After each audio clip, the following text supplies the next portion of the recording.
Baik, Assalamualaikum warahmatullahi wabarakatuh. Salam sejahtera untuk kita semua.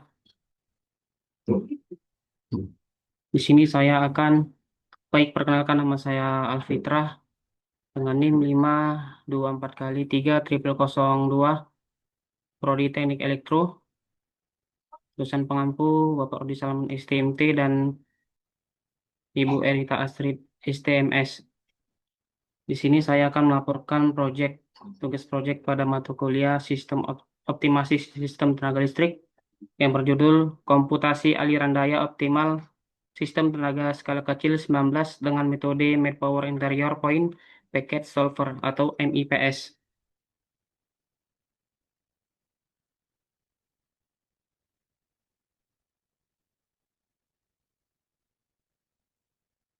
Bagian pertama itu masalah latar belakang ya.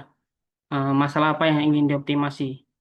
Pada jaringan kecil seperti sistem 19, sering tidak berjalan se-efisien yang diharapkan. Beberapa unit pembangkit bekerja lebih berat dari yang kondisi ideal, sementara biayanya lebih murah, justru kurang dimanfaatkan.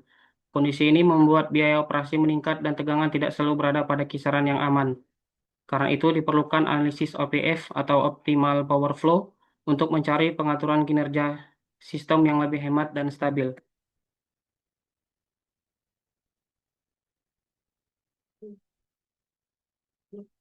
Selanjutnya, kenapa perlu metode optimasi?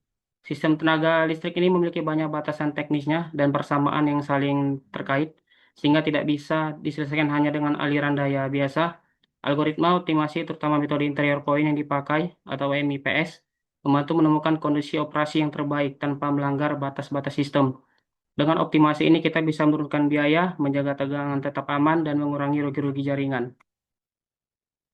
Tujuan dari proyek yang saya kerjakan itu yang pertama, menemukan pengaturan pembangkitan yang lebih ekonomis dibandingkan kondisi awal. Yang kedua, menilai perubahan kinerja sistem sebelum dan sesudah dilakukan OPF. Yang ketiga, menggunakan solver MIPS sebagai alat perhitungan untuk memahami bagaimana optimasi bekerja pada sistem tenaga. Dan yang terakhir, memberikan gambaran awal seperti apa sebelum menganalisis jaringan dengan skala yang lebih besar. Selanjutnya ada formulasi masalah. Jadi pertama itu ada objek function atau fungsi tujuannya. Fungsi tujuan dari UPF ini yaitu meminimasi total biaya pembangkitan. Secara umum, dalam studi OPF untuk dari persamaan ini ya, studi OPF sistem 19, tujuan utama dia adalah mencari pengaturan pembangkitan yang paling hemat biaya, namun tetap memenuhi seluruh batasan teknis jaringan. Setiap generator memiliki karakteristik biaya yang berbeda dan besar kecilnya daya yang dibangkitkan akan mengurangi total biaya operasi keseluruhan. Secara umum, biaya pembangkitan itu digambarkan melalui persamaan kuadratik yang dipengaruhi oleh kurang daya aktif masing-masing generator. Dengan kata lain, semakin besar daya yang dikeluarkan oleh sebuah generator, maka semakin besar pula kenaikan biayanya.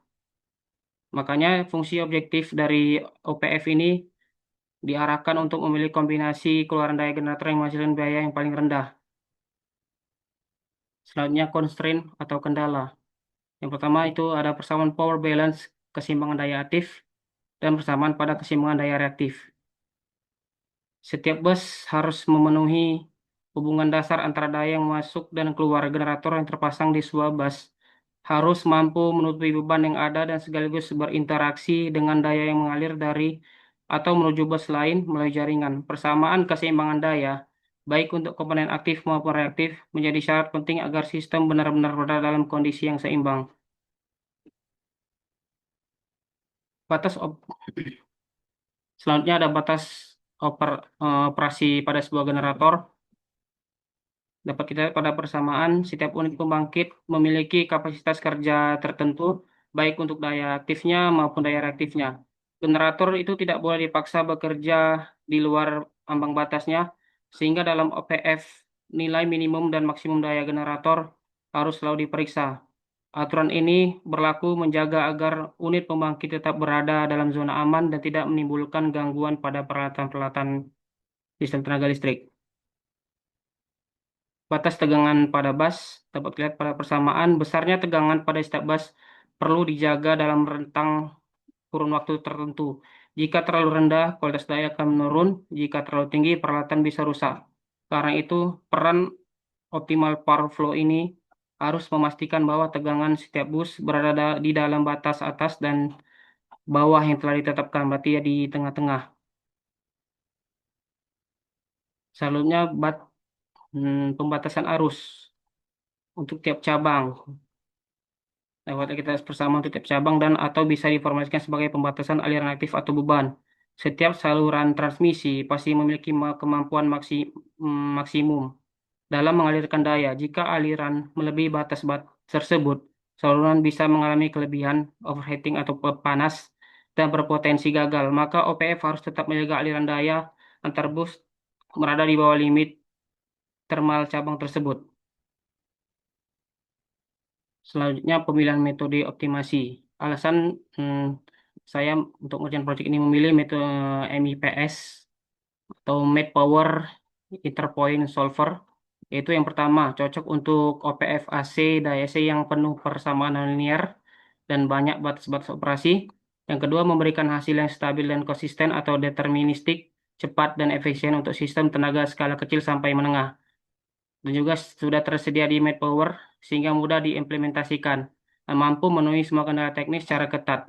Tegangan, daya keluaran generator, dan sudut keluaran generator, dan thermal limit. Selain itu ada uraian singkat algoritma dari IPM. Yang pertama itu batasan sistem dimasukkan melalui fungsi penghalang atau barrier. Yang kedua itu ada persamaan optimalitasnya disusun menggunakan kerangka KKT, itu Karuskan Tracker. Lalu pembaruan nilai variabel ini dilakukan melalui iterasi Newton. Nilai variabel yang ada di sistem diperbaiki sedikit demi sedikit. Lalu proses dihentikan ketika fungsi objektif dan seluruh kendala sudah terpenuhi. Lalu ada pendekatan matematisnya. Yang pertama ada fungsi objektif atau fungsi tujuan. Pada persamaan ini setiap generator punya karakteristiknya biaya sendiri. Bentuk kuadrat dipilih karena biaya pembangkitan biasanya naik lebih cepat saat daya keluaran generator mendekati kapasitas maksimumnya. Dengan jumlahkan seluruh biaya, kita mendapatkan total biaya sistem. Sistem ingin memakai generator yang lebih murah sebanyak mungkin. Generator mahal hanya dipakai saat waktu dibutuhkan. Optimasi menentukan proporsi beban optimal tiap generator. Selanjutnya ada equality constraint atau power balance atau daya seimbang. Pada persamaan inilah melakukan persamaan daya AC standar. Dia menghubungkan tegangan, sudut, dan kompleksitas jaringan melalui YBus. Equality berarti persamaan ini wajib taat dipenuhi. Setiap bus harus seimbang, harus balance, yaitu daya masuk sama dengan daya keluar, ditambah beban plus rugi-ruginya. Tanpa ini sistem tidak bisa bekerja dengan stabil. Persamaan ini yang membuat problem OPF bersifat nonlinear. Selanjutnya ada inequality constraints. Pada persamaan ini, ketidaksamaan ini memberi ruang gerak bagi optimasi. Solver harus mencari nilai dalam range yang ditentukan. Generator pasti punya kapasitas minimal dan maksimalnya. Tegangan tidak boleh terlalu tinggi atau terlalu rendah, dia harus berada di tengah-tengah. Saluran transmisi tidak boleh panas berlebih. Inequality constraint inilah yang membuat IPM atau interpoint method power ini sangat relevan karena metode ini dirancang untuk mempertahankan solusi tetap berada di dalam batas yang diperbolehkan. Baik, selanjutnya ada flowchart dari metode ini. Yang pertama itu ada start atau mulai. Selanjutnya itu ada menginput data sistem. Kita menginput data sistem, lalu kita cek konvergensinya. Cek konvergensi, kita cek apa kondisi telah terpenuhi, apakah ada pelanggaran batasan, apa perubahan fungsi lebih kecil, Newton sudah step Newton sudah stabil. Jika belum konvergen, maka kita kembali ke langkah iterasi interior point methods. Lalu kita mulai iterasi lagi, pembentukan iterasi, menyelesaikan KKT, membangun bare function, melakukan Newton step untuk memperoleh variabel lagi.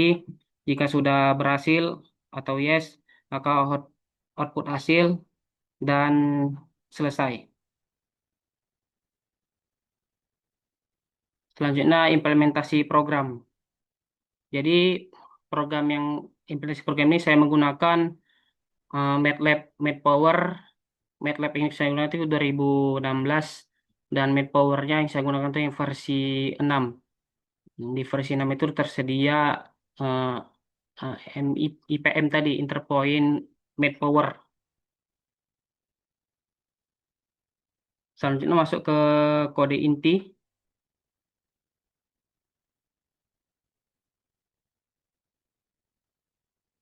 Kode inti load data system.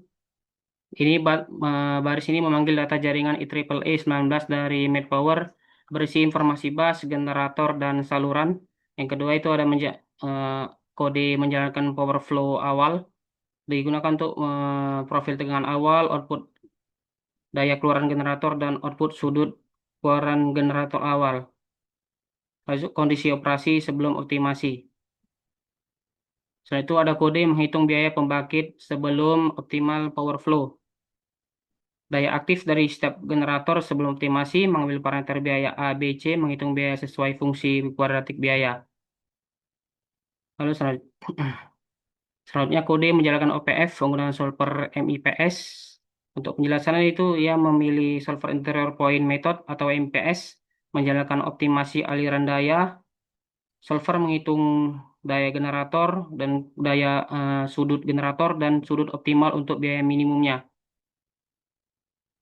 Dan kode untuk menghitung biaya pembangkitan setelah OPF itu untuk mengambil daya aktif hasil OPF menggunakan fungsi biaya yang sama untuk menghitung biaya setelah optimasi. Selanjutnya menampilkan output kunci. Pada kode ini itu daya generator sebelum optimal power flow dan daya generator setelah optimal power flow, biaya sebelum optimal power flow dan biaya setelah optimal power flow. Hmm. Baik, selanjutnya kita untuk langsung ke metodenya saja untuk melakukan simulasi. Setelah kita memasuki aplikasi MATLAB-nya, sini nampak kosong karena sudah saya pindahkan ke file Word, karena sebelumnya sudah saya kerjakan juga kodenya. Nah, ini kita salin aja lalu kita pindahkan ke MATLAB MATPower-nya. Kita ambil dulu.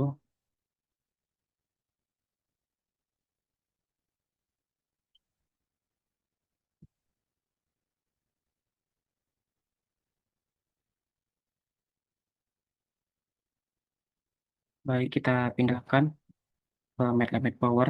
Setelah kita salin, kita tempel.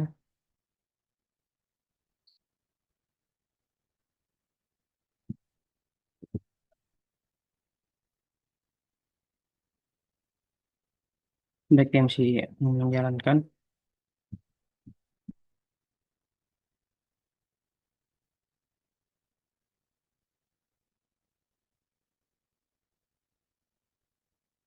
Nah, baik. Sini muncul hasilnya seperti tabel-tabel hasil.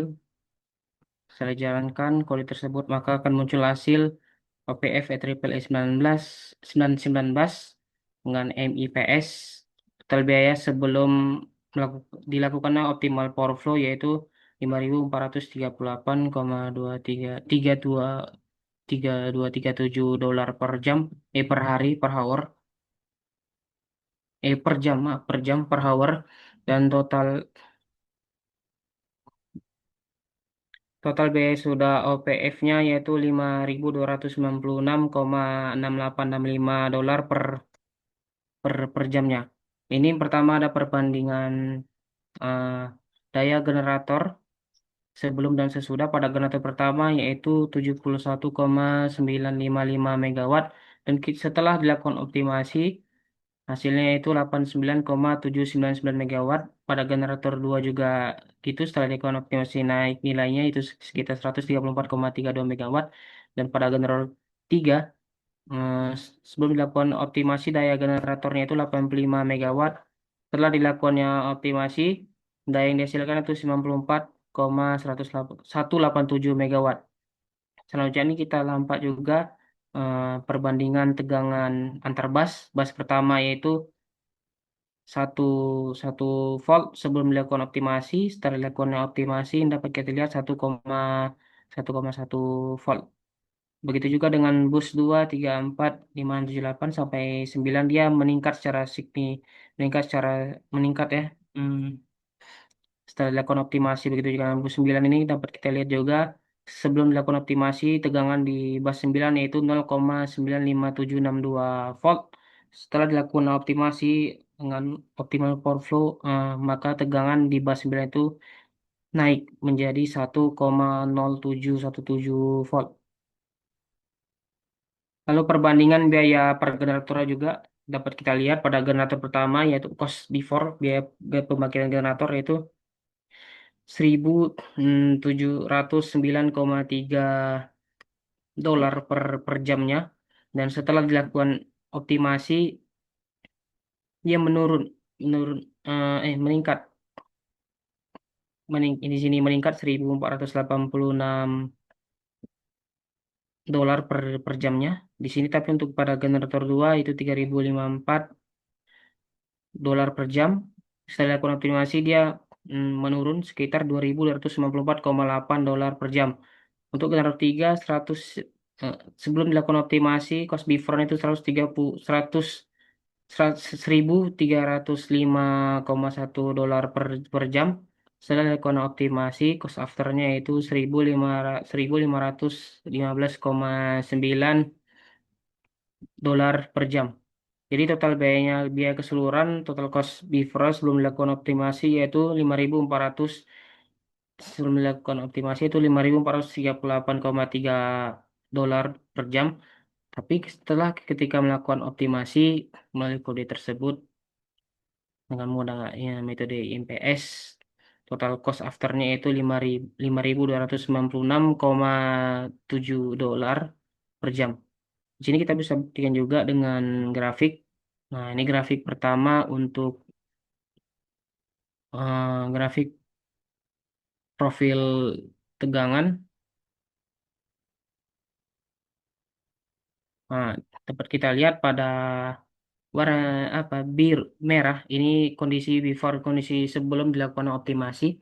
Tapi kita lihat di sini untuk bas 1 dan 9 bas 1 seperti kita tabel yang kita lihat pertama tadi dari grafiknya dapat kita lihat juga pada bas 1 yaitu tegangan per unit itu 1 volt, satu 1 PU. Dan kita lihat pada grafik yang berwarna biru itu setelah dilakukan optimal power flow yaitu tegangannya meningkat yaitu 1,1 PU. Begitu juga dengan bas-bas lainnya sampai dengan bas 9 juga yaitu sekitar 0,95 sekian per unitnya. Setelah dilakukan optimal power flow dia meningkat menjadi 1,05 per unit.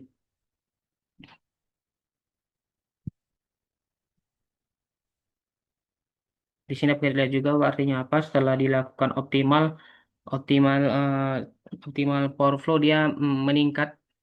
Meningkat berarti sesuai dengan tujuan kita pertama tadi, bahwasanya optimal dengan MPS ini yang meningkatkan juga profil tegangan bus per PU-nya per unitnya. Sebenarnya ini figure 2 yaitu untuk perbandingan ya daya generator dan sebelum dan sesudah dilakukannya optimal power flow. Dapat kita lihat daya generatornya dengan biru itu before dan kuning itu after. Dapat kita lihat pada generator pertama yaitu 60 sekian megawatt sebelum dilakukan optimasi. Setelah dilakukan optimasi, dia meningkat yaitu 80 sekian megawatt. Jadi dengan generator 3, kondisi before-nya itu sekitar 80 sekian. Tapi setelah dilakukan optimal power flow yaitu meningkat dari yang si generator sebelum melakukan optimal flow, kita lihat secara grafik lebih nilainya lebih tinggi daripada warna biru ini, itu 80 sekian lebih tinggi daripada sebelum melakukan optimal power flow.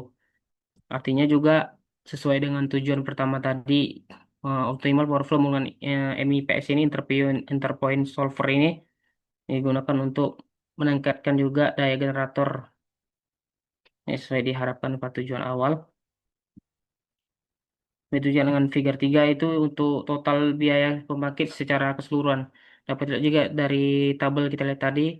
Lalu kita butuhkan lagi menggunakan grafiknya. Di sini dapat kita lihat biaya dolar per hour atau per jamnya. Di sini 5.000 ya, 5.000 di atas 5.000 sekian ya before-nya. Sebelum melakukan optimal power flow, setelah dilakukan optimal power flow, maka biaya pembangkitan total keseluruhan biaya pembangkitan pada generator itu turun di bawah, turun ya, dia diturun. Nah, ini perbedaannya dia turun turun sedikit ya, tetap di bawah, tetap 5.000 juga, cuman turun sebelum dilakukan optimal power flow. Berarti ini sesuai tujuan pertama juga awal tadi. Tujuan kita adalah menggunakan optimal power flow, menggunakan made power interpoint solver ini ya tujuannya untuk mengurangi, meminimasi atau meminimalkan biaya pembangkitan pada generatornya. Baik, selanjutnya kita masuk ke hasil dan analisis.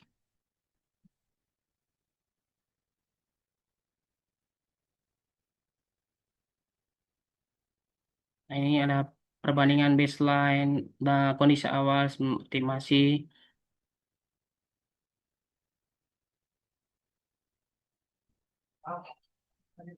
Ini kita bisa lihat dari tabel aja ya, tabel perbandingan. Selain seperti yang saya jelaskan tadi, hasil analisisnya saat hasil OPF dibandingkan dengan kondisi awalnya atau baseline-nya, terlihat jelas bagaimana proses optimasi ini mengubah cara sistem bekerja. Perubahan yang paling menonjol muncul pada bagian daya aktif, daya reaktif, profil tegangan di setiap busnya, serta biaya operasional pembangkitannya. Yang pertama itu tabel dan grafik perbandingan profil tegangan bus. Tabel tegangan memperlihatkan bahwa setelah dilakukan optimal power flow, nilai tegangan di setiap busnya menjadi lebih mendekati kondisi yang ideal. Jika sebelumnya terdapat bus yang tegangan terlalu tinggi atau rendah, OPF ini membantu menarik kembali nilai tersebut ke rentang yang aman. Hal tersebut terjadi karena solver ini menyesuaikan sudut generator dan aliran daya untuk menstabilkan tegangan keseluruhan sistem. Selanjutnya ini tabel perba- dan grafik perbandingan daya generator. Ini kita lihat dan saya sudah jelaskan yang sebelumnya.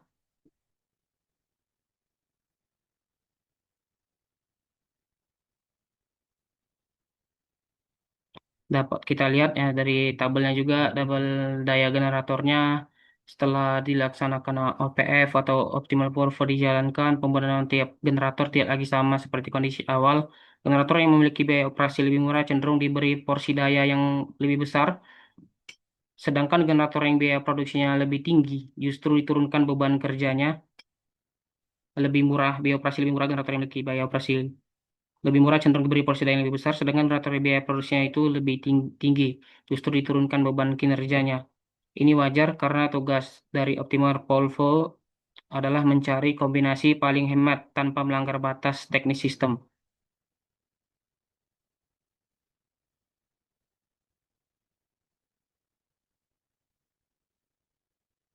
Baik, ini tabel yang grafik perbandingan total biaya pembangkitan. Nah, ini untuk total biaya pembangkitan atau total cost before-nya. Kita bisa lihat tadi. Kita juga tadi ya di simulasi tadi juga ada menampilkan grafik. Nah, kita simulasikan melalui MATLAB Math Power, total cost before-nya itu sekitar 5.438,3 dolar per harinya. Setelah kita lakukan Optimal power flow, maka biaya pembangkitan menurun sesuai tujuan yaitu 5.296,7 dolar per hari. Bag- jadi menjadi bukti paling jelas ini keberhasilan dari optimal power flow. Biaya optimasi sebenarnya dibandingkan biaya awal sebelum OPF dijalankan. Penurunan ini terjadi karena sistem berhasil mengombinasikan daya aktif dan tegangan secara lebih efisien, sekaligus menjaga seluruh batas operasi tetap terpenuhi. Selanjutnya, interpretasi hasil, yaitu dengan membandingkan hasil OPF dengan kondisi baseline atau kondisi awal, ada beberapa hal yang bisa dijadikan tolak ukur untuk memastikan apakah solusi tersebut yang diperoleh benar-benar optimal dan sesuai dengan teori perhitungan OPF berbasis metode interpoint. Yang pertama itu ada konsistensi konvergensi solver. Ya, dia memastikan bahwa solver benar-benar mencapai keadaan konvergen ketika mode power memberikan status sukses. Itu berarti proses iterasi dapat menemukan titik penyelesaian yang memenuhi seluruh persyaratan numerik. Ini bukan jaminan final bahwa solusi sudah optimal, tetapi menjadi tanda awal bahwa model, data, dan metode bekerja dengan benar.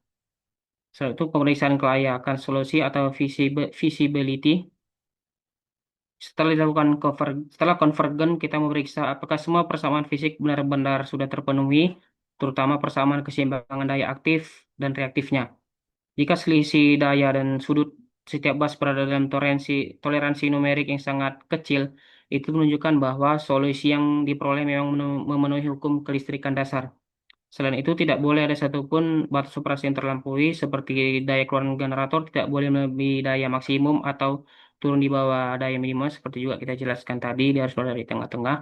Dan juga daya sudut sudut keluaran dari generator harus tetap berada dalam rentang yang diizinkan atau sesuai aturan, dengan bus tetap di batas normal, arus atau daya saluran tidak melewati batas termal. Jika semua batas tersebut telah dipenuhi, maka titik operasi yang dihasilkan sudah layak secara fisik. Saya ada kesesuaian atau Lagrange multiplier dengan batas operasi. Dalam teori optimasi, nilai multiplier lambda dan pi menunjukkan apakah batas tertentu sedang aktif atau tidak.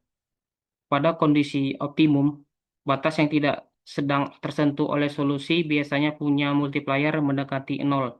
Sebaliknya, batas yang aktif akan menghasilkan multiplier non-nol sebagai bentuk tekanan secara matematis. Keteraturan ini menjadi tanda bahwa solusi memang mengikuti kondisi optimalitas yang sesuai teori. Selanjutnya, ke- kesesuaian dengan prinsip ekonomi atau marginal cost-nya dalam sistem tenaga listrik. Generator yang tidak berada di batas operasi akan memiliki biaya marginal yang hampir sama. Jika setelah OPF nilai biaya marginal antar generator serupa, ini menunjukkan bahwa sistem sudah mencapai kondisi ekonomi yang seimbang. Redistribusi daya yang terlihat dari tabel daya keluaran generator juga mendukung hal ini, di mana pembangkit murah mendapatkan alokasi daya yang lebih besar, sementara pembangkit yang mahal dikurangi perannya. Lalu biaya totalnya juga kita lihat biaya totalnya itu turun. Salah satu juga tanda bahwa OPF ini bekerja sesuai teori. Karena memang tujuan awal dari OPV ini yang meminimalkan biaya, penurunan total biaya menunjukkan bahwa solusi telah bergerak menuju titik yang lebih efisien untuk beroperasi. Selain itu, kesesuaian hasil dengan teori sistem tenaga. Naiknya tegangan pada beberapa bus yang telah kita lihat tadi, turunnya tegangan pada bus lain, perubahan sudut keluaran generator, pergeseran daya generator, semuanya menggambarkan bagaimana solver menyimbangkan kebutuhan ekonominya, batas tegangan, pembatasan kapasitas, dan perbaikan rugi-ruginya. Perubahan-perubahan ini selaras dengan prinsip aliran daya AC dan karakteristik optimasi nonlinear. Selanjutnya, kesimpulan berdasarkan dari perhitungan dan permisan tersebut, solusi solusi optimasi ini atau optimal portfolio ini dapat kita katakan sudah sesuai dengan teori mencapai kondisi yang optimal dalam konteks masalah OPF. eh, AC, daya AC semua batas operasi sudah dipenuhi, keseimbangan dayanya terjaga, redistribusinya pembangkitan mengikuti prinsip ekonomi dan biaya total menurun. Dengan demikian, solusi yang diperoleh dapat dianggap valid secara teknis dan optimal dalam batas kemampuan metode interior point.